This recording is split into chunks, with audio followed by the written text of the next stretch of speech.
O Evangelho de Lucas, capítulo 12, a respeito da falsidade. Milhares de pessoas se ajuntaram de tal maneira que umas pisavam as outras. Então Jesus disse primeiro aos discípulos: cuidado com o fermento dos fariseus, isto é, com a falsidade deles. Tudo o que está coberto vai ser descoberto, e o que está escondido será conhecido. Assim, tudo o que vocês disserem na escuridão será ouvido na luz do dia. E tudo o que disserem em segredo, dentro de um quarto fechado, será anunciado abertamente. De quem devemos ter medo? Jesus continuou: eu afirmo a vocês, meus amigos, não tenham medo daqueles que matam o corpo, mas depois não podem fazer mais nada. Vou mostrar a vocês de quem devem ter medo. Tenham medo de Deus, que depois de matar o corpo, tem poder para jogar a pessoa no inferno. Sim, repito, tenham medo de Deus. Por acaso não é verdade que 5 passarinhos são vendidos por algumas moedinhas? No entanto, Deus não esquece nenhum deles. Até os fios dos cabelos de vocês estão todos contados. Não tenham medo, pois vocês valem mais do que muitos passarinhos. Confessar e negar a Cristo. Jesus disse ainda: eu digo a vocês que se alguém afirmar publicamente que é meu, então o Filho do Homem também afirmará diante dos anjos de Deus que essa pessoa é dele. Mas aquele que disser publicamente que não é meu, o Filho do Homem também dirá diante dos anjos de Deus que essa pessoa não é dele. Quem falar contra o Filho do Homem será perdoado. Porém, quem blasfemar contra o Espírito Santo não será perdoado. Quando levarem vocês para serem julgados nas sinagogas ou diante dos governadores e autoridades, não fiquem preocupados pensando como vão se defender ou o que vão dizer, pois naquela hora o Espírito Santo lhes ensinará o que devem dizer. O rico sem juízo. Um homem que estava no meio da multidão disse a Jesus: Mestre, mande o meu irmão repartir comigo a herança que o nosso pai nos deixou. Jesus disse: Homem, quem me deu o direito de julgar ou de repartir propriedades entre vocês? E continuou dizendo a todos: prestem atenção. Tenham cuidado com todo tipo de avareza, porque a verdadeira vida de uma pessoa não depende das coisas que ela tem, mesmo que sejam muitas. Então Jesus contou a seguinte parábola. As terras de um homem rico deram uma grande colheita. Então ele começou a pensar: eu não tenho lugar para guardar toda esta colheita. O que é que eu vou fazer?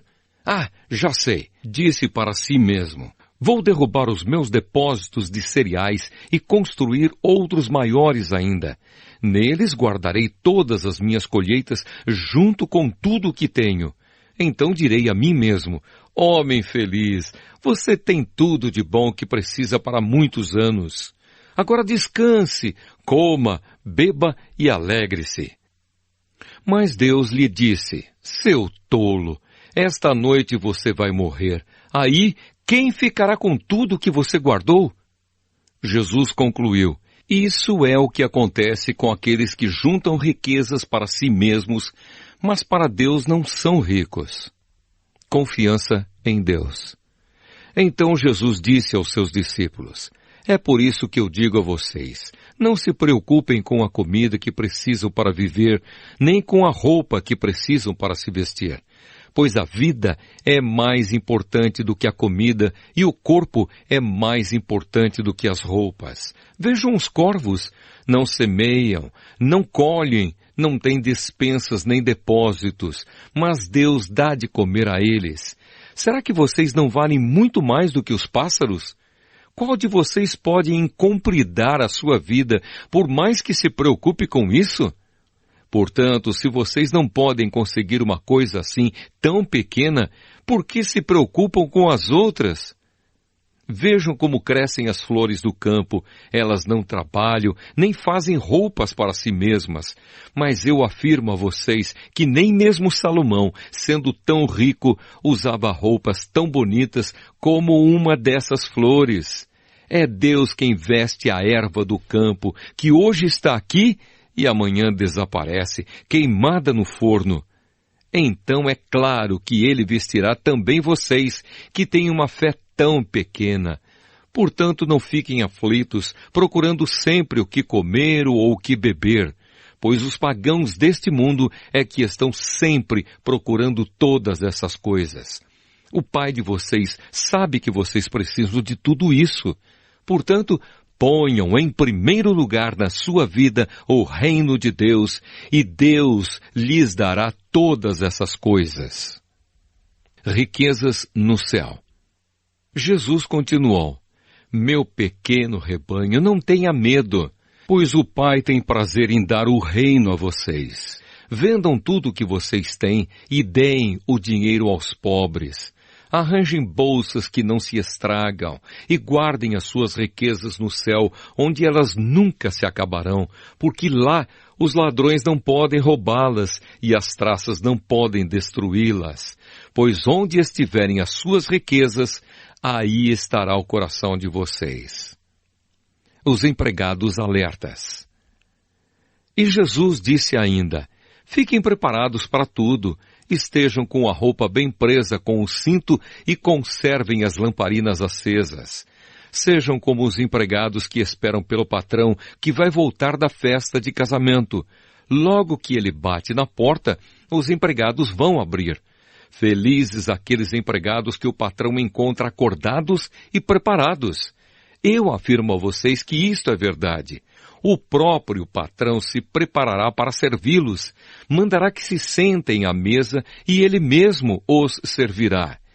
Eles serão felizes se o patrão os encontrar alertas, mesmo que chegue à meia-noite ou até mais tarde. Lembrem disto. Se o dono da casa soubesse a que hora o ladrão viria, não o deixaria arrombar a sua casa. Vocês também fiquem alertas, porque o Filho do Homem vai chegar quando não estiverem esperando. O empregado fiel e o empregado infiel. Então Pedro perguntou: Senhor, essa parábola é só para nós ou é para todos? O Senhor respondeu: quem é então o empregado fiel e inteligente? É aquele que o patrão encarrega de tomar conta da casa e de dar comida na hora certa aos outros empregados. Feliz aquele empregado que estiver fazendo isso quando o patrão chegar. Eu afirmo a vocês que, de fato, o patrão vai colocá-lo como encarregado de toda a sua propriedade. Mas imaginem o que acontecerá se aquele empregado pensar que o seu patrão está demorando muito para voltar. E imaginem que esse empregado comece a bater nos outros empregados e empregadas, e a comer e a beber até ficar bêbado. Então o patrão voltará no dia em que o empregado menos espera e na hora que ele não sabe. Aí o patrão mandará cortar o empregado em pedaços e o condenará a ir para o lugar aonde os desobedientes vão. O empregado que sabe qual é a vontade do patrão, mas não se prepara e não faz o que ele quer, será castigado com muitas chicotadas. Mas o empregado que não sabe o que o patrão quer e faz alguma coisa que merece castigo, esse empregado será castigado com poucas chicotadas. Assim será pedido muito de quem recebe muito, e daquele a quem muito é dado, muito mais será pedido. Divisão por causa de Jesus. Jesus continuou: eu vim para pôr fogo na terra e como eu gostaria que ele já estivesse aceso. Tenho de receber um batismo e como estou aflito até que isso aconteça. Vocês pensam que eu vim trazer paz ao mundo? Pois eu afirmo a vocês que não vim trazer paz, mas divisão. Porque daqui em diante, uma família de 5 pessoas ficará dividida, 3 contra 2 e 2 contra 3. Os pais vão ficar contra os filhos e os filhos contra os pais. As mães vão ficar contra as filhas e as filhas contra as mães. As sogras vão ficar contra as noras e as noras contra as sogras. Os sinais dos tempos. Jesus disse também ao povo: quando vocês veem uma nuvem subindo no oeste, dizem logo: vai chover. E de fato chove. E quando sentem o vento sul soprando, dizem, vai fazer calor. E faz mesmo. Hipócritas! Vocês sabem explicar os sinais da terra e do céu. Então por que não sabem explicar o que querem dizer os sinais desta época? A paz com o inimigo. E Jesus terminou dizendo, por que é que vocês mesmo não decidem qual é a maneira certa de agir? Se alguém fizer uma acusação contra você e levá-lo ao tribunal, faça o possível para resolver a questão enquanto ainda está no caminho com essa pessoa. Isso para que ela não o leve ao juiz, o juiz o entregue ao guarda e o guarda ponha você na cadeia.